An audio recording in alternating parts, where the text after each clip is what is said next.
Ladies and gentlemen, we all knew this moment would come eventually. I've spoken about Serious Sam 2, I've spoken about Serious Sam 4, and in both I've relentlessly ridiculed Serious Sam 3. But with time, things change, people grow, and tastes get more refined. Which is why today, we will be talking about Serious Sam 3, and why I think it is the Fallout New Vegas of the Serious Sam franchise. It all starts with the design decisions, the first and foremost being the emphasis on a modern setting. There is no sense of urgency such as the one delivered from an extraterrestrial threat to the lives on Earth. It worked for Doom with Hell's Invasion, it worked for Duke Nukem with PP drawings, so of course it will work here in Serious Sam with Mental's Invasion. Seeing aliens walk around in a typical modern Swedish city really emphasizes that it's time to get serious, and boy does it get serious. Right off the bat in the first level, you get to see Eggman's air carrier, which continues the trend of Serious Sam being responsible for the creation of every single franchise known to man. Additionally, this glimpse gives you a taste of things to come, a little something to look forward to, which is a great incentive to keep moving through this beautiful city and encounter classic enemies, such as the modern Swedish population. This level is followed by a museum that houses humanity's most important treasure, the baby. Let's go! What it doesn't house is color variety in the level's visual design. This is an intentional trend present throughout the entire game. Nothing ruins immersion more than going from something green and lush to something grim and penis brush, right? That's why level variety in Serious Sam 3 focuses on the layouts rather than the colors.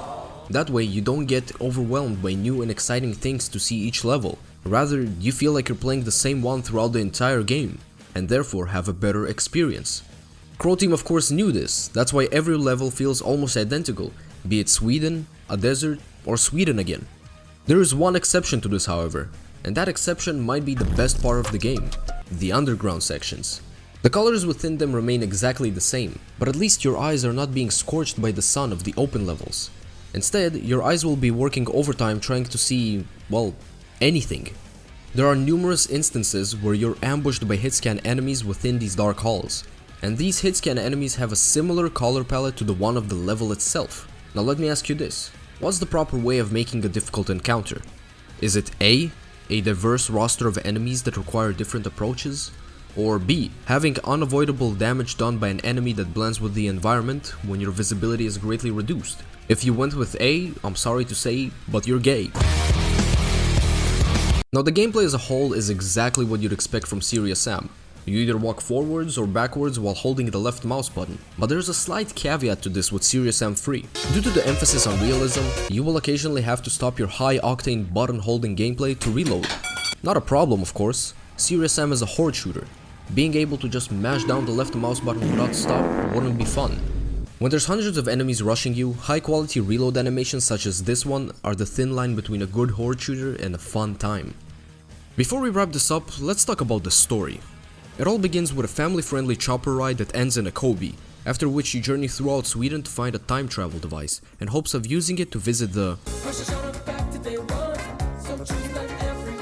Either that, or you travel to the events of a worse game, i.e. the first encounter. Other than that, there's really nothing else to say.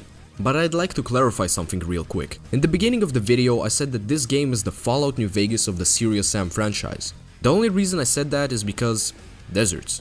So please, don't go comparing them, because we both know Serious Sam 3 is the best game ever made, out of 10. That's about it. Slap like, slap wife, and I'll catch you next time. Peace!